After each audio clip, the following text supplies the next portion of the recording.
What's up, world? It's the one and only Pop DIBIASE, the primetime capper for Fanatics View, exclusive at the Super Bowl Radio Row here in Phoenix, Arizona. And I got none other than the legendary Trey Wingo from ESPN. How you doing today, Mr. Trey Wingo? I'm doing good. Not with ESPN anymore. I work with Caesar Sports and a couple other places, but happy to be here. Well, you know, I've known you since I was a kid. Well, I seen you since I was a kid. So pretty much, you know how everybody act like they know people, Absolutely. you know, but yeah, I seen you for a long time, and I just remember your ESPN, you on ESPN, and I know that Caesars is picking up all the legends from ESPN. So pretty much that's a beautiful thing. How did you get with Caesars? You know, it's funny. A lot of people that I used to work with at ESPN went over to Caesars, and they called Kenny and I and said, we'd like you to come basically do what you guys did all those years at ESPN over at Caesars Sportsbook, and we were happy to do it. So Kenny and I have worked together on shows since 1998. So, you know, it's almost as long as the Cowboys have been without a Super Bowl win. Last time I happened here, Super Bowl 30. So, yeah, we're excited to be together again and decided to be talking with you guys. All right, so he brought up the Cowboys, so I guess I'm going to have Walt jump in off the top rope. Walt, go ahead and ask your Cowboys question. He saw my shirt. Now, you know, was it yesterday we had Kenny?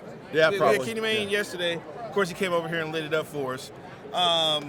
My Cowboys. Yeah. Let's talk. Sure. We got rid of the coordinator. Get a kicker, but continue. Okay, get a kicker. One, yes. We heard Jerry say the other day we will be looking at that in the draft. No, you think? Yeah, we're gonna be drafting. How about this? How about this? Instead of looking at it in the draft, there's a free agent kicker out there that has never missed a postseason kick in his career. Well, you know my guy Jerry. He doesn't really dabble in free agency. We don't really get down like that. We don't really get down like that. Go sign Robbie Gould, right? Robbie Gould is a free agent. You want to win, Dallas? He's never missed a kick. He's kicking off at 40. He's never missed a postseason kick in his career, an extra point or a field goal. Until he comes to Dallas, and then his career, then everybody comes to Dallas. Or just bring back the reincarnation of Dan Bailey. get Dan Bailey reincarnated back to where he was. That would also be good. Okay, well let me go on Dak Prescott. Yes. Talk to me about that. How do you feel about Dak Prescott? Well, he's not going anywhere. No. Look, this was a troubling season for Dak for a variety of reasons. Number one, he missed 5 games, and he still led the NFL with 15 interceptions. And it's such an outlier. And I'm willing to concede it was an outlier because of the injury to his hand. Right. Because you look at Dak's career, he doesn't throw a ton of interceptions. This year, he threw buckets full, and he missed 5 games. I have to believe that had something to do not only with the injury to his throwing thumb, but also the time off. That affected things. What I can't excuse is the 2 interceptions in the red zone in that game against the 49ers. Or missing a wide-open T.Y. Hilton forcing the ball to C.D. Lamb covered by Fred Warner. Those are mistakes you cannot make as a franchise quarterback. And even after all of that, they still got the ball back. Still couldn't do. But, I mean, like, that first play where he almost got a safety, right? Right. That's a 3-second, if someone's not open, throw it away. Time is more important than yards. Right. And that play took 11 seconds, and it got nothing, and it almost cost them the game with a safety. Those are situations that have to be managed better. Some of that is on Dak. Some of that is on how the plays are called. But at the end of the day, you've got the ball in your hands. Know the situation. Know what's important. Time was more important than yards there. I think it was James Conner we had on yesterday, and we were talking about the running back situation. Yeah. Of course, you know we got Ezekiel Elliott down there, and more importantly, you have Tony Pollard. More importantly, you have Tony Pollard. Okay. You know, some people like to refer to him as RB1. I like to refer to him as RB2 still. He's RB1 in every way a person can be RB1. What happened when Tony Pollard broke his leg? How many rushing yards did the Cowboys have in the second half of that game? 21. Right. Zeke was there. Tony Pollard wasn't. Right. Tony Pollard's been the number 1 running back for 3 years. The Cowboys need to wake up and smell it.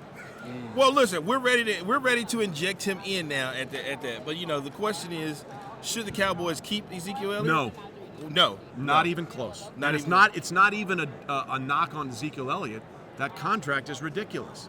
And especially, go look at his production. He said he'd take a pay cut. Well, because he knows he's going to have to. Right. Okay?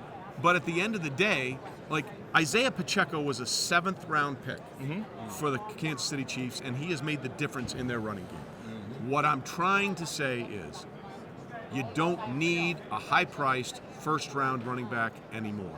What was Pollard, a fourth-round pick? Pollard was a fourth-round pick out of Memphis, if I'm not mistaken. I think his running back teammate at Memphis went in the second round to the Rams in that same draft. You can find very effective, good running backs later and cheaper. The problem with Zeke and that contract is Jerry needs to admit they made a mistake. You know what Jerry doesn't do ever? Admit he made a mistake. Well, I mean, we're a $1 billion organization. It's not Great. It's Super Bowl 57. Right. When was your last Super Bowl win? I was in the 3rd grade. Super Bowl 30. You're right. The stadium they're playing in for the Super Bowl didn't exist. Okay, you were playing at that tin can in Tempe. Come on, man. I was there. Okay, I grew up a Cowboys fan. Yeah. My dad went to all 3 Super Bowls with me in the 90s. Okay. I'm tired of waiting. Fix it. Well, look. Fix it, Jerry. Me and Jerry and Steven, we're going to work. I mean, it's great. You're worth $1 billion. You're worth squat in Lombardi's since Super Bowl 30. What's more important as a football team? Winning. Win the damn thing. I'm glad you bring that up, too. Yeah. Let's talk about double. Sorry, I'm not passionate about this at all. Let's get him off that subject, and let's talk about why he's here for the Super Bowl. And we got the Eagles, and we got the Chiefs. I love you, Walt. I just want you to know that. Oh, yes. I very love.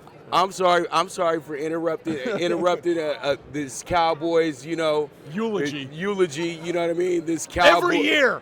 I can't believe this team has been out of the playoffs for a month and they're still being talked about. That's how. That's how relevant they are. That's how relevant they are. That's how relevant we are. Yes, but you'd be much more relevant if you would win. It's like the Lakers. Right. Even when Quincy Carter was there, it was the same type of situation. So I do understand. So pretty much, give me the key factors in this year's Super Bowl. What makes this year's Super Bowl very special? Do you feel like this is one of the better matchups that we've had in, like, say, the last decade or so? Absolutely. These two teams are so evenly matched. They both are 16-3. They both scored the same number of points over those 19 games, 546.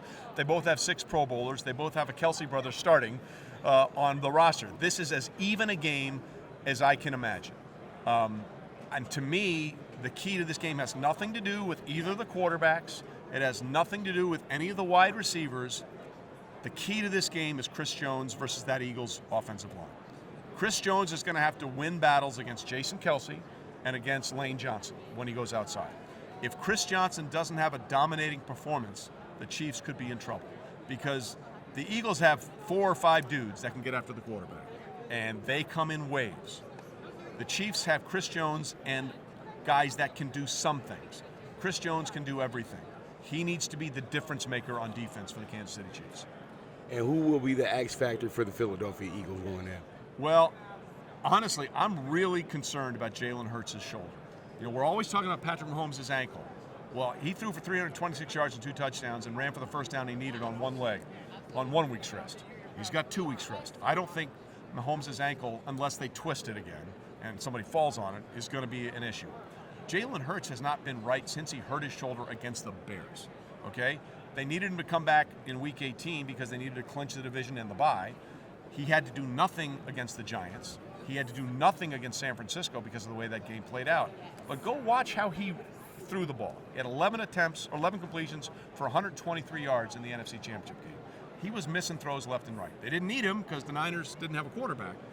But if I'm Steve Spagnuolo, the defensive coordinator for the Chiefs, I sell out to stop the run, and I say to the Eagles, show me you can throw it, and show me his RPO game is still there. Because have you seen the last 2 weeks? Jalen Hurts squats 700 pounds.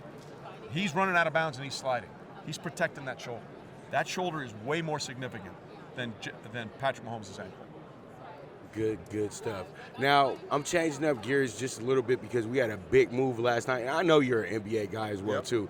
One of the funniest commercials I've ever seen with you and Jerry Stackhouse. Trey Wingo. That is sadly the real name. Stackhouse. Avery Johnson, Stackhouse. How do you feel about this recent KD trade and the recent Kyrie trade? What are the Nets thinking? Well, the Nets are realizing this was never going to work. Here's my question. When does somebody point the finger at Kevin Durant? Okay? Thank you. Right? Kevin Durant told the Nets, hey, I'll sign with you, but I won't play because I'm dealing with all this. They said, no problem. Then Kevin said, I want James Harden. The Nets said, no problem. Then Kevin said, let's bring in Kyrie Irving. The Nets said, no problem.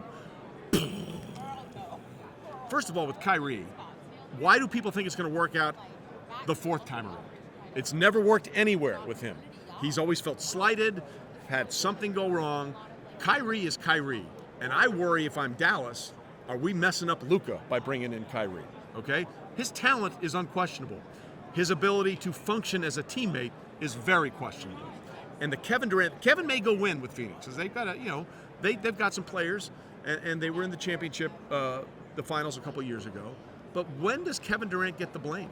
When does someone point the finger and say, you wanted all this, they gave it to you, and you couldn't make it work? Isn't the point of being a superstar player is to elevate players around you? No, he just wants the ball. Yeah, right? He just wants the ball. And so did Harden. It was a black hole. How were they ever going to share that thing? So Kyrie just wanted the ball. Yeah, I mean, at some point you got to make it work. And I think we're in the stage of Kevin Durant's career. You need to show me it can work outside of Golden State. I agree. Now, as a guy who covers the Mavericks, I'm in the arena every night. I'll be back there this Monday when they come to town for the. I think is it the Timberwolves? I can't remember who it is to play. What did you get a chance to catch the game last night? You didn't see Kyrie? That was some good basketball. Well, yeah, he'll do that, and then he'll do the other thing.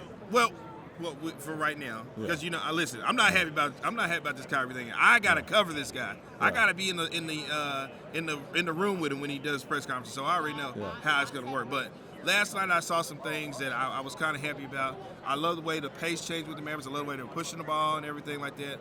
I'm curious what it's gonna look like when Luka comes back and what it's gonna look like on the floor. Do you have any concerns there? Yeah, well, I have concerns about the chemistry. I don't have concerns about the talent. You know what? I'll give you that too, because Luka is a fiery guy. He likes to yell at his teammates when something doesn't go right. Kyrie doesn't do well with that. Yeah, right. That's another thing Just be honest about it. So that's a very key point. So, do you have anything you want to promote? Or absolutely. Here for Caesar Sportsbook, there's tons of ways to bet on the game at Caesar Sportsbook app, because this is such an evenly matched game. Maybe a fun way to do this is take out prop bets for Caesar Sportsbook. There's a million different props, including one of my favorites, a defensive player to score an offensive touchdown. It's only happened to two players, William the Refrigerator Perry in Super Bowl 20. The odds were 20-1, and so much action was placed on Perry to do it, they fell to 2-1. And Mike Vrabel caught 2 touchdown passes in 2 different Super Bowls from Tom Brady. The odds are 20-1 that a defensive player scores an offensive touchdown. And how about this one? A safety in the Super Bowl. We've had 9 safeties in Super Bowl history, 4 in the last 14 games. You have the top 2 sack teams in the NFL, in the Eagles and the Chiefs.